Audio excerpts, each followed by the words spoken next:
Hello adventurers and welcome back to my channel. Today we are in Idaho Falls where we're going to be doing something pretty epic. There is a museum here that is the Museum of Idaho. Now outside it is absolutely beautiful, well landscaped, there's tons of parking, and whenever I came in today, because I'm a non-Idaho resident, it's about $20. They do have Idaho rates, however, if you are from the state, but now I'm so excited because we picked up our map and we're ready to go. They have some really neat exhibits here, so it's time for us to explore. Starting out here, there is a special exhibit hall. All of the things that you'll see today are on a temporary exhibit, so I wanted to go ahead and show them to you. But with that said, whenever you come, there might be something different here. So if you have come to the Museum of Idaho before, let me know what was here whenever you visited the special exhibit hall.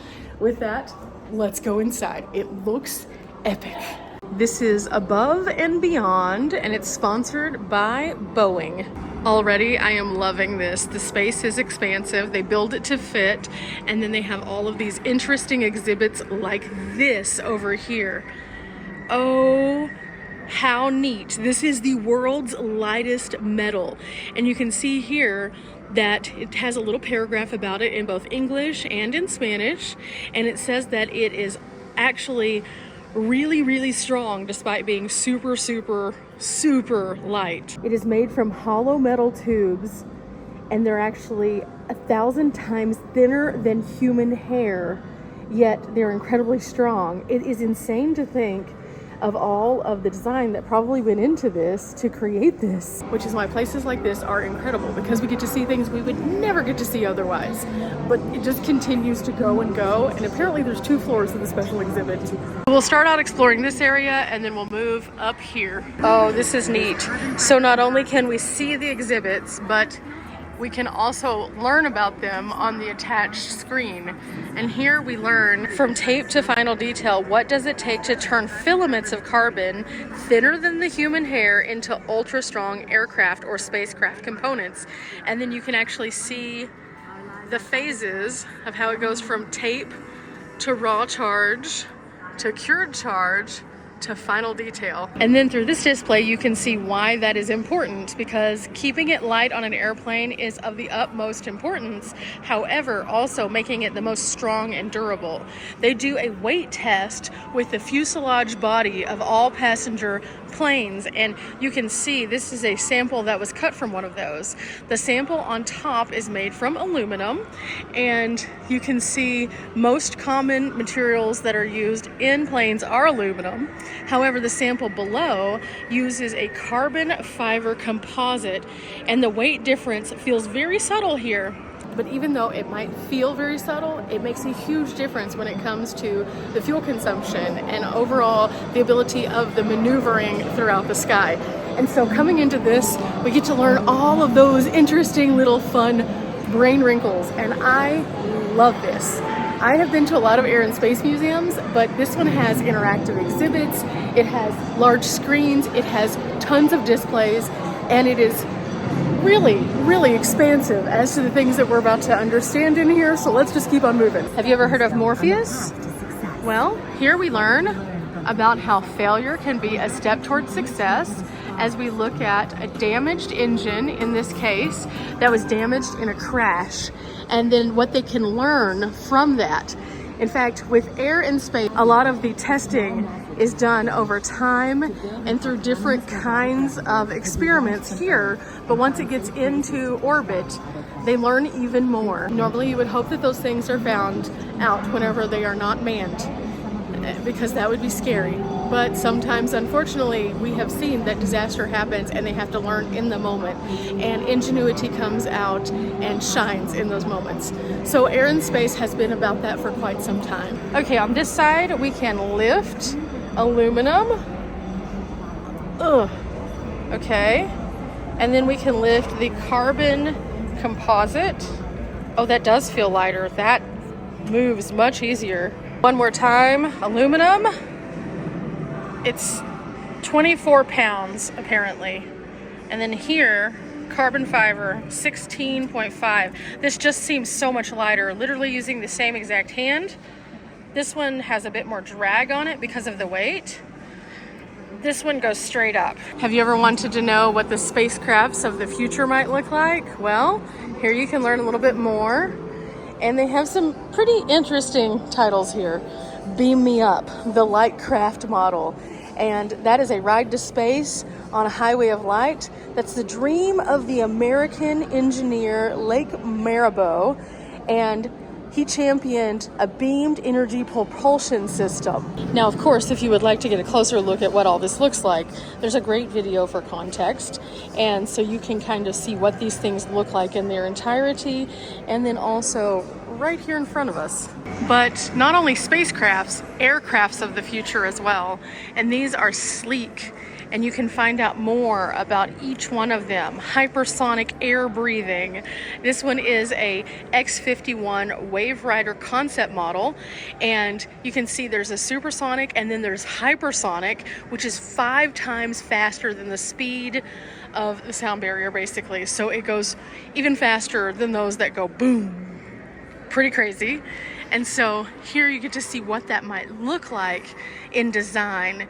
And some of these are pretty fancy. They even have windows, meaning maybe they could hold passengers and not just military. Okay, so the average flight is going to be ho-hum, not terrible. But if you could get there faster, would you do it?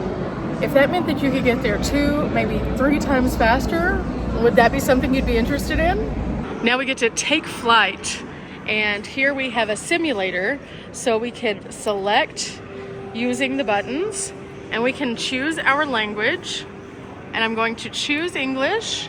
Want to fly? There's more than one way. And then it tells us how we can start our flights. Altogether, there are 6 methods of flight that you can choose from, and each one tells you the history of it. So I think today I'm going to be a little bit weird.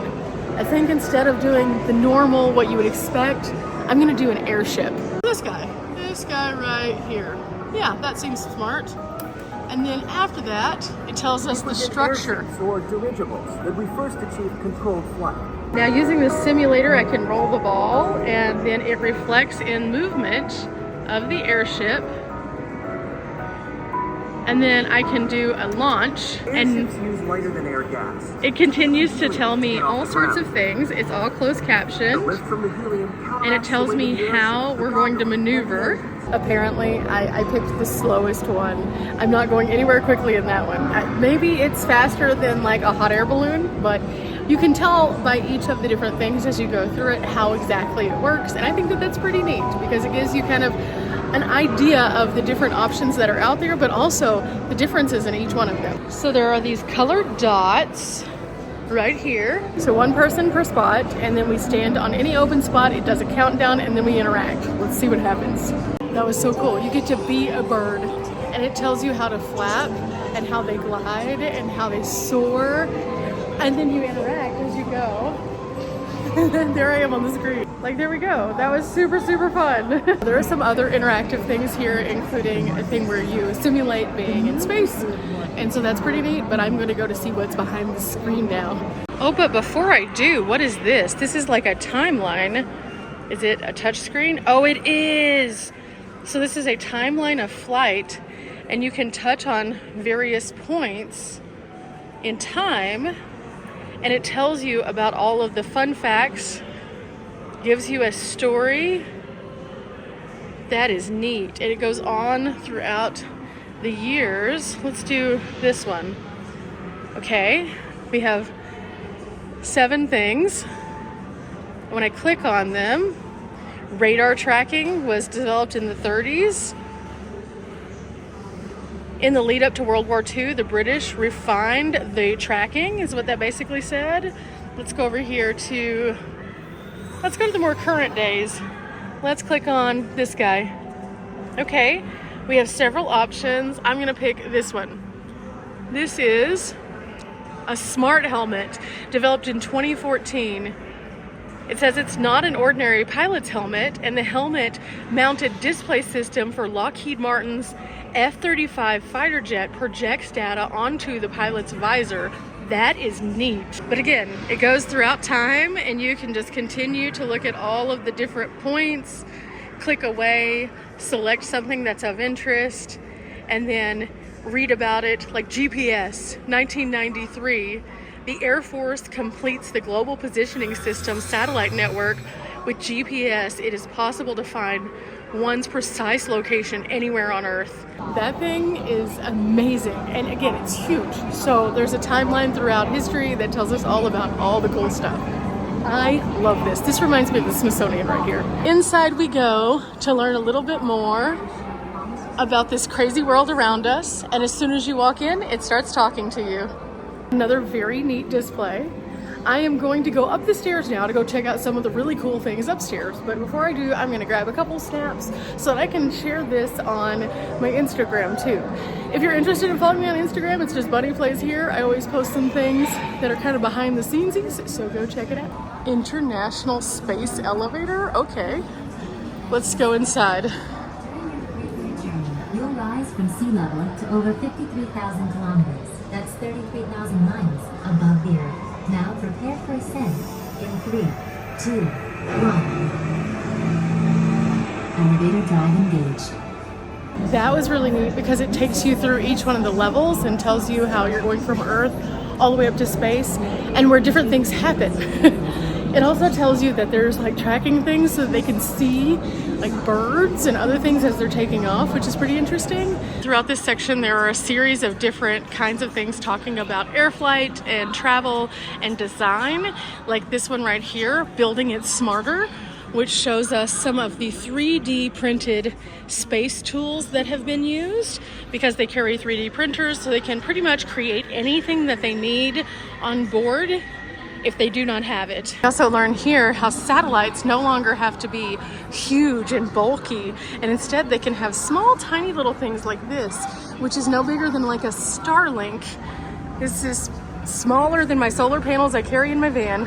And the nice thing about this is, as you read along, it tells you what kind of satellites they are, but also who some of the scientists and developers are, and then also some of the images that they're able to capture with these tiny little things, and how that can be useful to us. These are broken up into two categories, small sats and CubeSats. And the CubeSats are 10 centimeters or 4-inch satellites that can be customized for various missions. The small sats are a little bit different, but they are easier to build and launch. And today, in the shrinking world of electronics, they are capable of making more and more small sats that perform brief missions and then burn up in the Earth's atmosphere. Before, if we had a satellite, it would just go up there and that's just where it was. That was it. Now they can program things to do more specific things, and then they don't have to worry about these massive gargantua things floating around for eternity. So they don't have to worry about all the debris, which is pretty neat. It's also fascinating to see how much technology is in such a small, compact thing, and it does give me hope because these have the equivalent of a space that is about, again, the size of a Starlink, yet they're able to do these very complex things, and it's beneficial to all of us here on Earth. That's just really neat. Next up, we get to learn about Robo flyers, and they have some pretty neat little displays here. This one, for example, is a flapping wing UAV, or unmanned aerial vehicle, and you can see just how small it really is. It looks like a bug, guys. You know, I know we've all seen the scary movies where we see like this random bee that's flying around that's got all the technology of the world in it. But that's a reality, and so seeing things like this kind of puts into perspective just how much they can do in such a small space. And that's kind of scary. But again, similarly to downstairs, you can see models and also the launches of the real life things, how they are used. You can see the size of them through these videos. And like this one right here, this drone is actually helping them with forest fires. So these kinds of things really do a huge amount for us these days.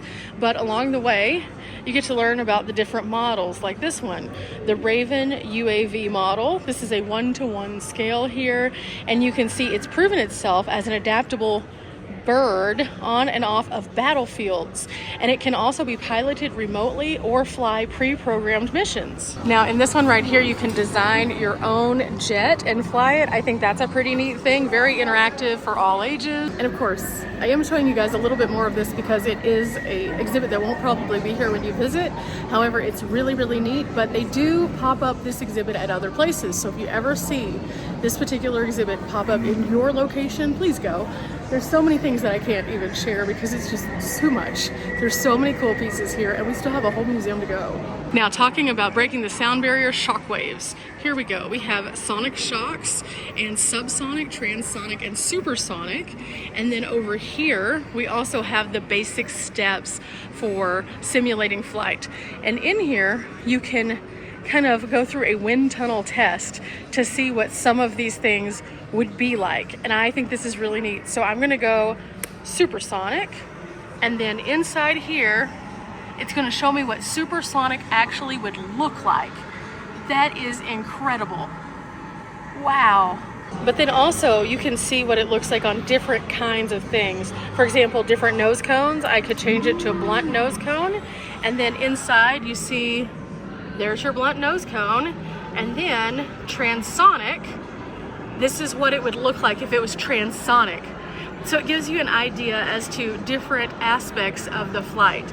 I'm gonna change to a pointed nose now and do the same thing, transonic. See how much that changes the way that the air moves around it? I have never seen a display quite like this one. And you can see it again up here, so you can get a really good view of what's happening. And also, you can see it explains it a bit more on the upper screen.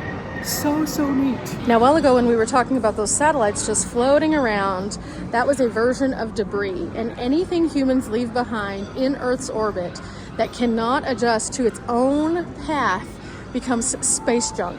And so inside here are some of the pieces of space junk that they have found out and about.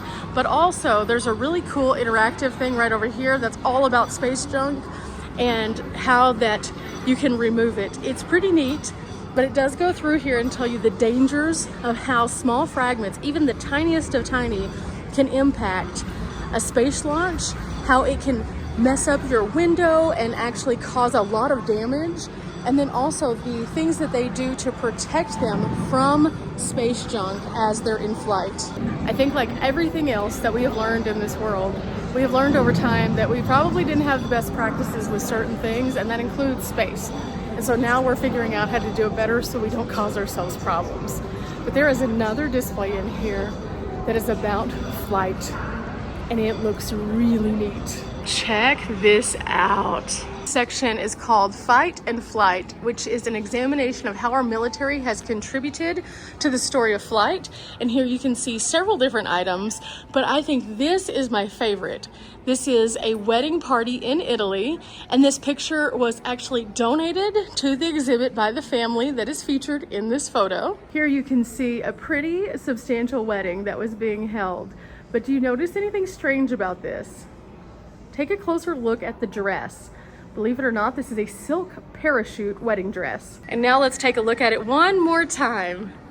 Isn't that incredible? In this section also, we have a jumpsuit with a parachute that was contributed by another donor. And this jumpsuit was packed with the parachute and some of the safety features that were on board of a B-25.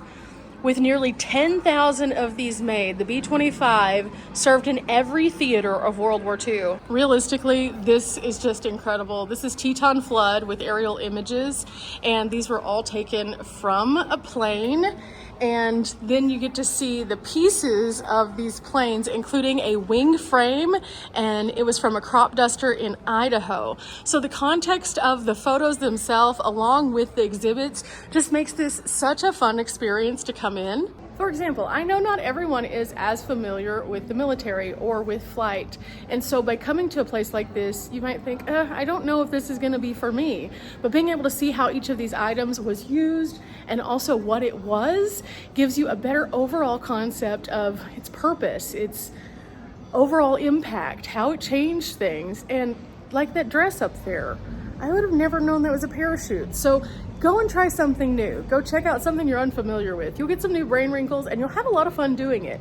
But I definitely love the fact that they have not only the little tags that tell us more, but also the historical photos. Like this right here. This is the Monasco D4 Super Pirate.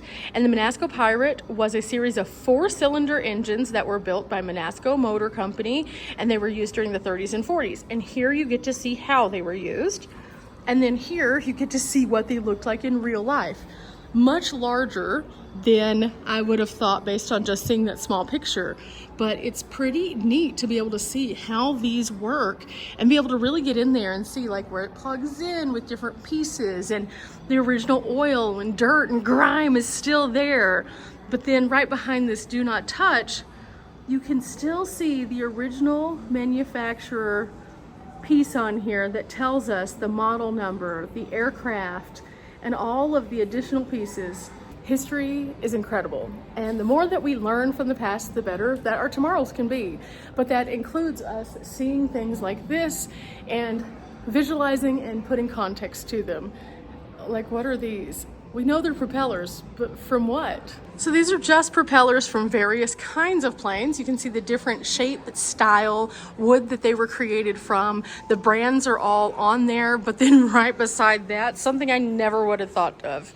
Aircraft skis. These were used in the winter of 1949 and 1950 by Lowell McCarley, who was a pilot and manager of the Blackfoot Airport right here in their backyard. This is pretty special because this is J. Ed Browning, and he was named to the Idaho Aviation Hall of Fame. And then this is an artwork that was put together honoring him.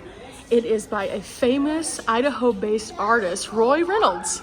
You have some time, you can take a seat and you can watch the in-flight video. And this, of course, was all part of the Idaho Takes Flight section of this display. And for thousands of years, man has watched this guy and dreamed of flight. And so that's what we've been seeing in this room. But as we depart that room, there's a lot more in this museum, and that was just a special exhibit area. So I can only imagine that as we continue forward, we're gonna see some incredible things, including something that I just looked down and wow. We have to figure out how to get down here, but this is incredible. We'll be back, Mr. Mammoth. But before we do, I thought this was pretty interesting. Industry in Idaho, and it says here that Albertsons, Clem, Micron, Safeway, several others, they've all kind of rooted their business here in Idaho. And because of that, there are a lot of interesting things that have happened, which leads us to our next gallery. But the first stop is Idahos Hermits. And it says that because of the wide open spaces, they've made the state a beacon to the outsider, the survivalist, and the recluse for generations. And because of that, survival here alone is considered to be quite interesting. And there's a group of mountain men and hermits who live here. And here we can find a very interesting article about a man who was named the last of the mountain men. Alongside that, the book Idaho Loners. And this book is featured for Buckskin Bill, who said, "I wasn't trying to run away from anything. I was just a natural born student, and I could study in Idaho, investigate for myself." And he may not have been running away, but he came here and became pretty much a recluse, a hermit, and was considered to be, again, the last of the mountain men. This was his hatchet, and he actually received his name, Buckskin Bill, from the local Forest Service Rangers because he tanned deer hides and wore them as clothing, and he used this hatchet for a portion of that work. Now, historically, people have been nomadic. People have run away. People have gotten to a place of peace, and sometimes they just wanted to be left alone. But here in Idaho, apparently this group of hermits didn't just do that. They wanted to be able to survive like a survivalist. They wanted to be able to do all the things on their own and not interact with a lot of people. And they turned to some of the most rough and rugged areas in Idaho to do this. But it's fascinating to see that. You know, I've met a lot of people being in van life. And a lot of people are just seeking something, and they don't necessarily know what it is. Mountain Man seemed to know what it was. Additionally, there are some other interesting things here in way of books. And some of these, including this one by Ernest Hemingway, has a connection that is so deep to Idaho. Sun Valley's the America's first ski destination was the brainchild of the Union Pacific Railway, which hosted numerous celebrities and also brought in a lot of appeal, including that of Ernest Hemingway. He spoke very highly of his time in Idaho, and despite the fact that he had gone somewhere else, he was actually brought back to Idaho because it had such significance to him, and his final resting place is in Ketchum, Idaho, which I might have to go check out at some point. But these books are all related to people who have been impacted by Idaho in some way, shape, or form, and some of these titles are pretty interesting. There's the Mountain Man, and then there's this one, Where the Red Fern Grows. I think if you grew up at any point in time during the 70s or 80s, you probably either had to read the book or watch the movie. That is one of the single movies that has made me not want to watch animal movies because it was so sad. And they filmed part of it in Oklahoma at a place that I've been to. So yeah, all related to Idaho though. I'll move into the Hansen family legacy with this beautiful car. This Model T was in the showroom of Hansen Ford in Idaho Falls, and Farrell Hansen Sr. was a businessman and a farmer who made a significant impact on the agriculture here in Idaho. The sad thing is he actually passed away, and whenever he did, his wife took ownership of the dealership and started running it. But when people found out that she was running it, they did not think so favorably of that, and they revoked her license to be able to do business.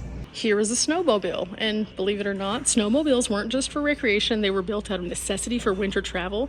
And this homemade snowmobile that we see right here was one of the earliest that was constructed in Idaho, and it was designed and built by George Morotz. And during long, deep winters, this machine would deliver the mail and the groceries on all the impassable roads. It's kind of crazy because it has all of these different spaces on it that you could put things, but this motor is huge. Now, if you are familiar with cameras, you may have heard of a Farnsworth tube or a Farnsworth lens. And believe it or not, a 12-year-old Felix T Farnsworth moved from Rigby, Idaho in 1918, and he was excited to find that he had wired electricity, and he began tinkering and inventing things to solve household problems. And then at some point he had developed an electric television system, and he was working on that, and his teacher encouraged him to develop his ideas, and he invented an image dissector, which led to the first fully functional electronic TV. But he didn't stop there. He was a genius. He had over 300 different patents for different items, including this one. Can you imagine the creativity of like a 12-year-old finally figuring out they had all these things that they could do and play with, and then they just started going ham. And then they created all these things that we use still in our modern days today. You know, a lot of people don't give kids credit. I definitely think that if you have a creative kid though, you should lean into that.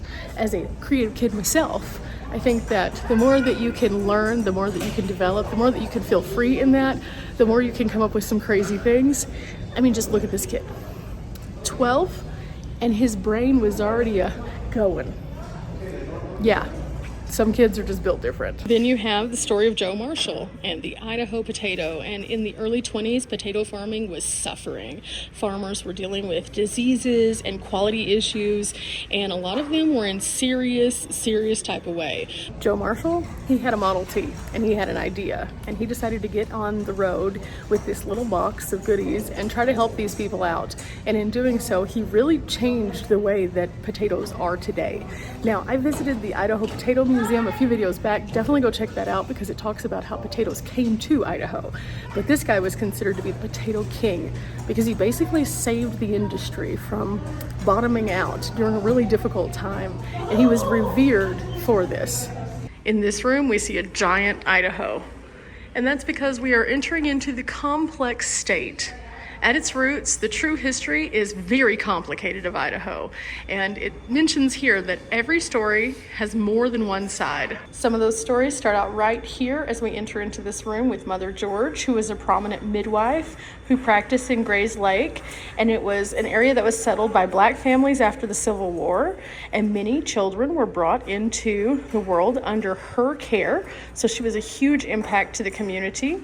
And then there is U.S. President Harry Truman here.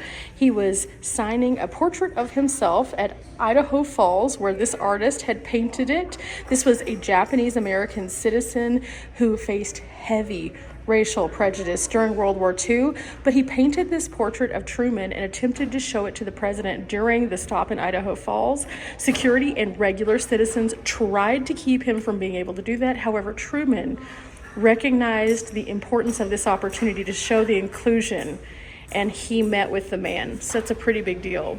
And then here we have in 1904 the Idaho Falls girls basketball team, and this team's very existence of only 13 years after basketball was invented in Massachusetts speaks to the progressive nature for opportunities for women. Now, each one of these stories, of course, has some kind of adversity in it. I mentioned this one a while ago, the midwife. But the last line of this, I think, was the part that threw me for the biggest loop. Many people revered her as a woman throughout her entirety of her life, but Mother George was actually born a man. I think that throughout time, you'll see a lot of stories that just kind of don't make sense in today's context, but at the same time have been stories of the fabric of America throughout the beginning, all the way up to the present. I think that as we look at different issues in our current climate, in our current world, a lot of that is driven by whatever is going on exterior to what's actually the people. I guarantee that in those three instances, if a single thing would have been different, the outcome would have been radicalized and huge at this point. However, women playing sports, even though we now have an Olympic team who basically wins every single year, it wasn't heard of.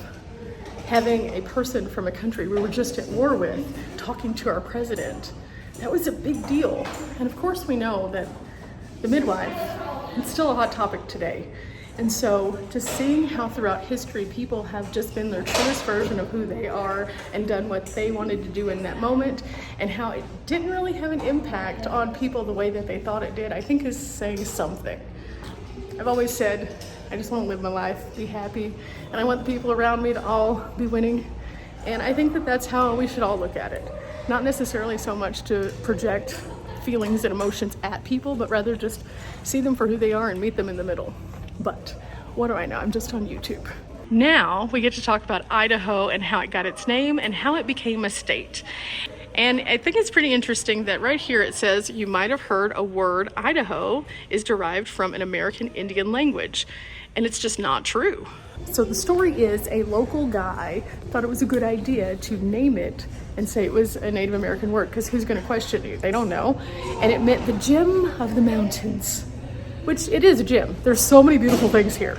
But after they had decided that's what it was going to be called, it was just like a Uno reverse, just kidding moment when they found out that that was not, in fact, a real thing, that he had just made that up. He had been a snake oil salesman of sorts. However, people liked the name, they kept calling it that, and they still thought for the longest time that it did mean that. However, historically, apparently it didn't. Here we learned that they just almost didn't become a state at all.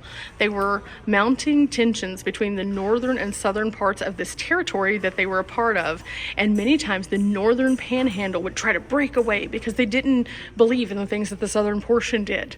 And at one point, it says here, Nevada even tried to claim part of Idaho. See, the thing about territories is if they're not an official state, then they're just up for grabs in theory. So you can annex things in, but people did not want to be annexed into Nevada. They wanted to be their own thing, and so they fought really hard so that they could become a state, so they could be independent, so they could create their own rules. But that also meant they had to get over a lot of things that they just were in really sharp disagreement about. So we now get to move through a few cases that show us a few interesting Idaho things, and then we're getting to the road to that actual statehood.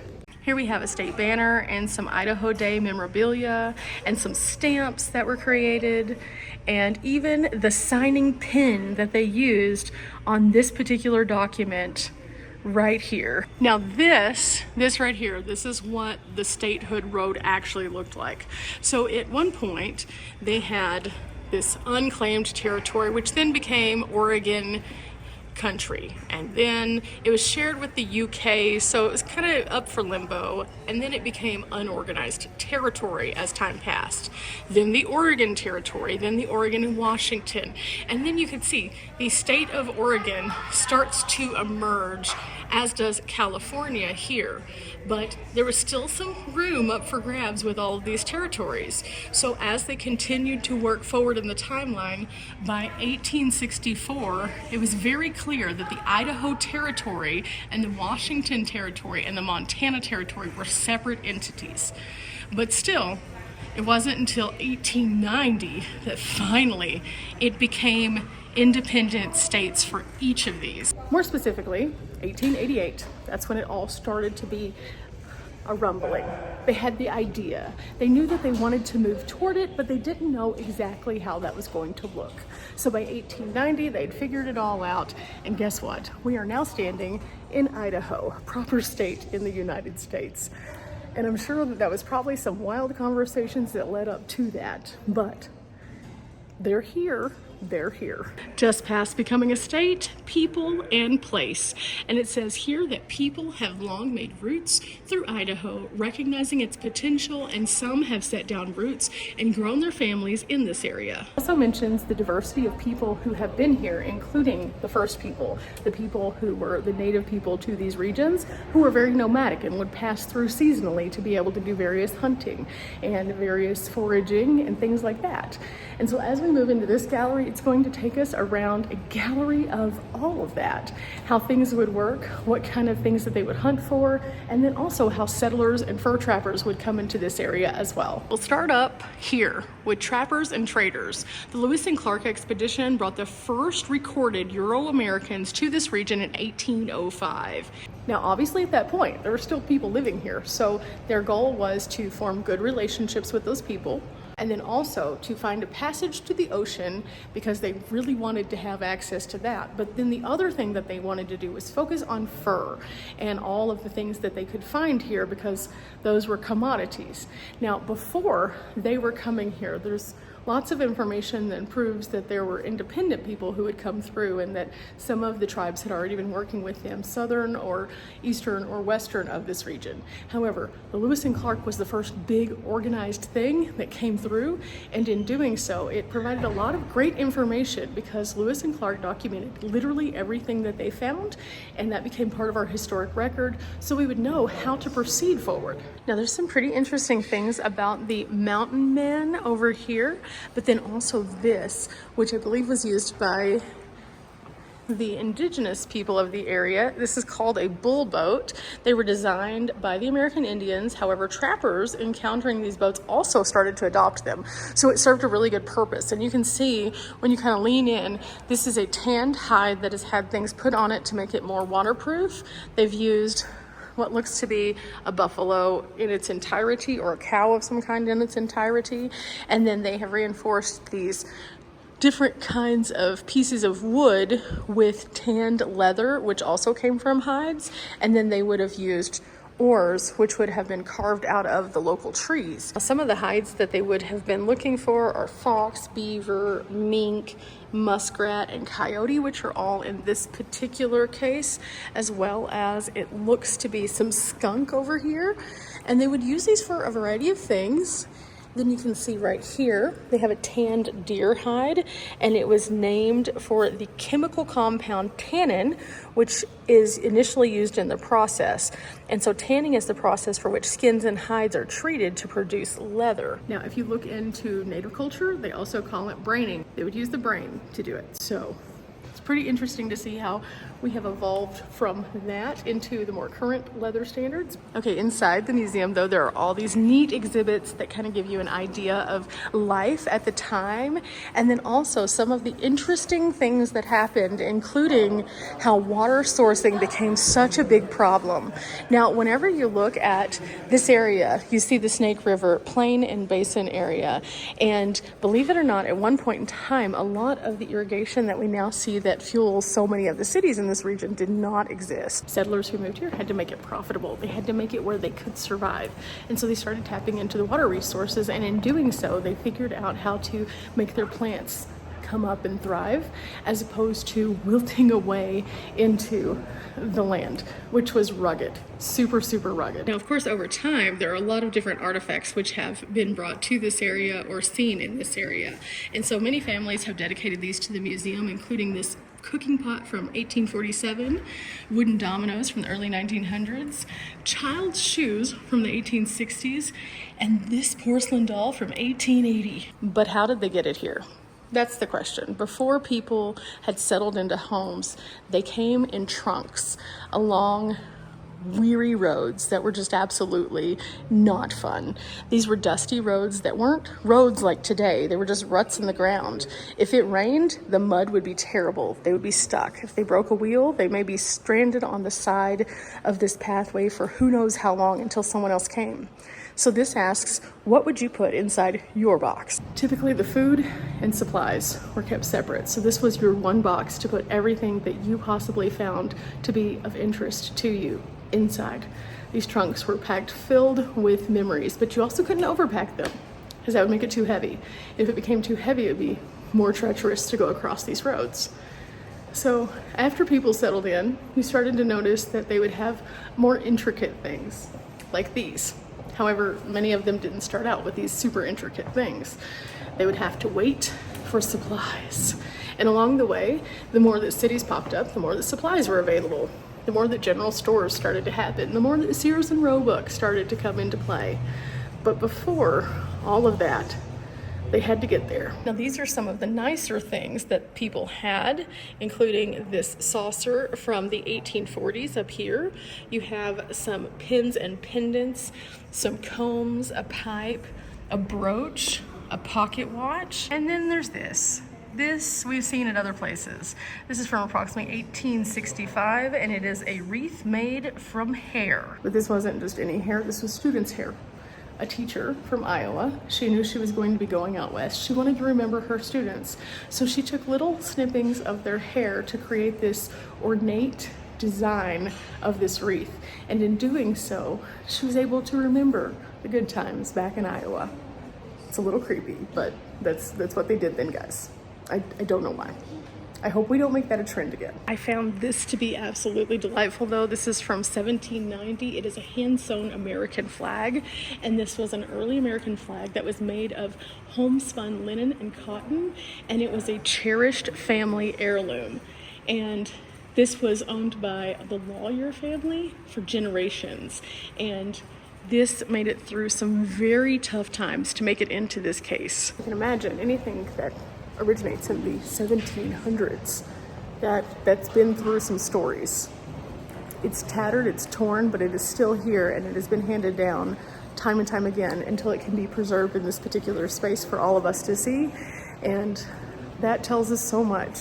Now you'll notice that it doesn't look like our American flag now, other than the fact that it has the blue and then the stripes, but the stars were different because at the time we didn't have 50 of them. We didn't have 50 of them for quite some time. In fact, did you know that our last state that we ended up with wasn't until after World War II? Yeah. Now we have territories that still aren't accounted for in the stars, and they may never be. We may never see like places like Puerto Rico, which we technically own, represented on our flag, despite the fact that we control them. They don't have voting rights. So if they become a state, do we change the flag? Probably. Will it ever happen? I don't know. Now we move into this, and we start off with a telegraph, insulator, and wire that moves us into this room right here, which talks about the railroad. Inside the railroad, we learn about the Utah Northern Railroad and its impact, but also all of the items that might have been seen at that office at some point, from dining hall options and postcards to lamps and everything in between. We learn about the Transcontinental Railroad, which completed itself with a golden spike in 1869, and that made it possible for them to travel all the way across the country and do a lot of spectacular things. But Not only were they able to do those spectacular things, they were able to move people more freely. They were able to move goods and services much more easily.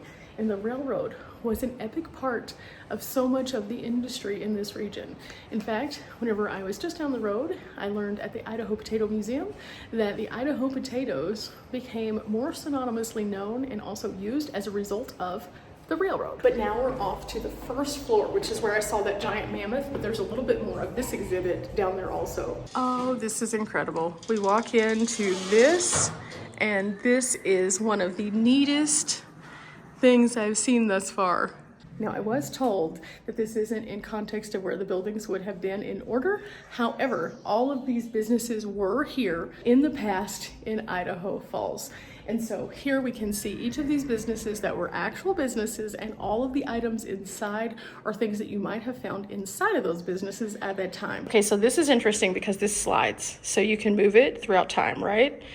And so you can settle on, for example, here, from here to there, triumph and tragedy, and then it gives you captions for each of the photos that we see on the corresponding screens.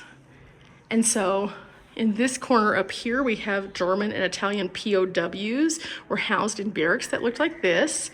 And then in the middle, we have a man in World War I uniform with a young woman. And so you can see that as I, again, go back down here, I'll change it to a different part of time. We'll go to like here, work with me recreation. And then we have baseball and YMCA and girls swimming in the canals. And again, historic photos. I love this. This is a great use of historic photos in a way that's super fun and super interactive. There are so many little segments that you can go into in this. And you can just literally sit here and just scroll around and find so many things. And this is a great, thing to just see this community throughout various points in time. And I like that they've grouped them together into collections. That kind of makes it make more sense to the user. But now let's check out all of these businesses. Now each one of them has a little screen in the front, as you can see, and we're going to be able to interact with those. But I kind of wanted to just kind of look around first to see what all we can find. This right here is the stage station, which was called the Eagle Rock stage station, because believe it or not, before it was Idaho Falls, it was actually called Eagle Rock for a short time. Yeah. Now the nice thing is you can click on all of these that are blue, or you can click on mini here. And when you click on each one of them, it'll expand, and then it'll tell you more about the item, and you can see up close what it looks like.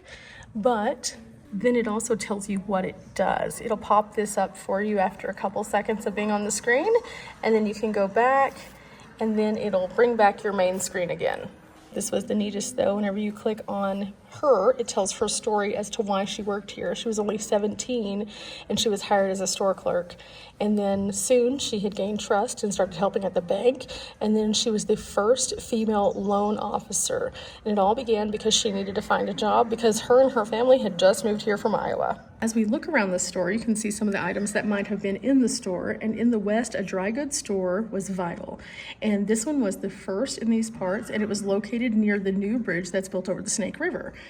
They traded with the tribes and acted as a bank for the miners, and travelers found all the essentials that they needed in this store. It also mentions that finer goods started to arrive as the town continued to grow, but they never forgot their grassroots people, and they always provided basic items for everyone on every budget. Now, of course, I'm not going to show you all of these because I do want to leave a few for you, but there's a couple in here that I definitely want to touch on, so we're going to kind of skip through, but I wanted to tell you what the kinds of stores were. This is a photographer right here. This is Hansen White. They're the photographers. Of course, you have an attorney at law. There is, of course, a carpenter shop because every town needs one. There is a dentist, which everything about this just looks like pain. But this one right here I wanted to touch on for sure because this is the sheriff, and the sheriff's office has something pretty neat. So we're going to click on a couple of these things and learn about it, but I want you guys to take a good look at everything in this room. More specifically, I want you to look at this door right here. So this door, the jail door and lock, is the original door from the Bingham County Jail. Apparently at one point this place was kind of rough and rowdy, and so they needed that jail and they used it quite a bit. But not only is it the original space, it's also the original keys right there. So as you can see, this jail was not super big. The door was very narrow. It probably didn't have a lot of frills to it, but that's the original one. I also thought this one was pretty neat. This is the dressmaking portion of the town, and here we learn that the dressmaker was Kate Curley, and her quote says, "I was unsure of this town when I first moved from the east. It was barren, dirty, and windy, but I found friends and find shops like this. My advice to young people was to think not that the world owes you a living, but rather you owe the world a life." And I absolutely agree. I think that we all have to work hard for what we want, and I think that if we want something bad enough that we will make it happen because we have time to do that. Because ultimately, if we prioritize things, then we can do anything. We're much more powerful than we think we are. We just have to put the oomph into it and realize that we can, instead of that we are limited. Which I think is pretty interesting, because that brings us into a section about hard work and education, and I think they go hand in hand. On this side, agriculture, which shaped much of Idaho, as we know, through the farming and potato industry. A few other things they have. Sugar. Sugar beets can survive early spring frosts and make them a very viable crop for Idaho, which was brought to the forefront in the late 1800s when there was a push to move west and to cultivate sugar beets. We also get to learn about the one-room schoolhouse and the teacher that was brought here. And a classroom like this might have closely resembled the things that she would have had present. She was married young and her husband passed away. And after that happened, the state seized her property because she was a woman and she wasn't allowed to own it. So she had to figure out what to do. And that was the case with a lot of women at that time. They would have things that would happen and then suddenly they would be without. And then they would have to figure out life with no resources and very little stacked in their favor, which is why I always say, we as women, we gotta stick together. Because in all reality, up until the 80s, we weren't even able to get loans in our names by ourselves. In the 70s, women weren't allowed to have credit cards or checking accounts. And that was within portions of my lifetime that those things have happened. So I can only imagine this woman very early on. She loses her husband, she's absolutely distraught, and then everything else is just taken. So she has to figure out what to do. So she becomes a teacher and she moves to an uncharted area where they need somebody like her to basically do everything. And then everyone relied on her to be that person. No pressure. But leaving that section, we embark upon a new journey. And this one is a journey of the various kinds of sagebrush and other plants. Here we have a variety of different pressings that you can find that are native to this area, including elderberries and the western alpine strawberry. We also learn a bit more about the public lands and how the managing of the public lands starts with us all, but also came to be in 1905 when the Department of Interior gave oversight to the Forest Department, which created the Forest Service. Now, as you can imagine, that leads us into our next exhibit, which is full circle, from upstairs when we saw the mammoth to now we're on the level with the mammoth. But before we get to the mammoth, we're going to discover some other things that are known in this region. This is a mountain goat. I have seen some of these out in the wild. Whenever I was at Glacier, I saw some. I've seen some in Colorado. These things are huge, and for the most part, they like to stay to themselves. They don't want to interact with people. However, we also don't try to interact with these, because do you see those horns? In fact, in this display, they have a variety of different taxidermied animals so we can see them in a safe way. And oh, is it an incredible sight to see. If we were to see this in real life land, this would be a sight of terror. This is a grizzly bear. Do you see the teeth, the paw size, the claws? Same for this, a gray wolf. In all reality, most of us will never see a gray wolf in the wild. Or this, the golden eagle. It's one of the fastest and most powerful raptors in the entire United States, which is why we come into nature. I think that that's one of the best things. I love to recreate in the outdoors, but I also love to take those moments to give things their space. So coming to a place like this, you can see something that you might not be able to otherwise, including the mammoth that we're about to go look at. But before we turn around, this is a trace fossil. I like to show all the context of the things that you would be able to see here. There's fossils, there's bones, there's unique things just over here with the animals. We learn about petroglyphs and pictographs and the differences between the two, and then also how you can find these in various places here in Idaho. And then of course, anywhere that you're finding something, you want to kind of get some context of size. And here we can see an American lion, a Columbian mammoth, a camel. In the back there we have the Harlan's ground sloth. We have a hare in the front. The tiniest is a ground squirrel, and then also a horse. This is the ulna from each of these. And this gives you range and size from the smallest of small with the ground squirrel to the biggest of big with the Columbian mammoth. He was large, he was very large. And that was just one bone. But what did he look like in real life land if we were standing next to him? Yeah, this guy was huge. He was super huge. Large and in charge doesn't even begin to explain, in comparison to a regular person, how big this thing was. But here we learn about the variations of the mammoth themselves and which ones might have been found here in Idaho and in other parts of North America. So you have small, medium, and large, the American mastodon, which we've seen in Missouri, and then the woolly mammoth, which is 9 to 11 feet tall and weighs 7 to 9 tons. These are found in Europe, Serbia, and in North America. And then there's the Columbian mammoth, 12 to 14 feet tall, 8 to 10 tons, huge, huge. Also, mostly found here in North America. I'm pretty sure these are the ones that they have in Waco also. They found a huge pit of mammoths, and they were massive, and they were together, and it was one of the only finds that they had of its kind, and it was in Waco, Texas, and I've been there before, and he's still huge. He's still really huge. And this is why I think it's so fascinating to come to places like this, because you get to see the through line of history.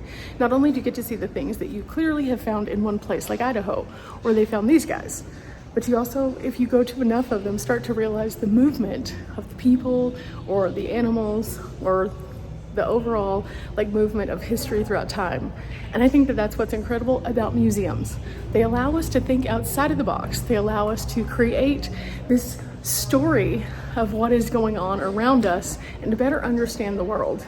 And because of that, places like the Idaho Museum are pretty epic. I have thoroughly enjoyed coming along with you guys to this beautiful museum. It was well worth it. I definitely encourage you, if you are in Idaho Falls, to come and experience this. So definitely come out and enjoy yourself. I think that you will like this one. Remember guys, we're not here for a long time, but we are here for a good time. I'm off to my next location. Till next time, bye. This place was epic.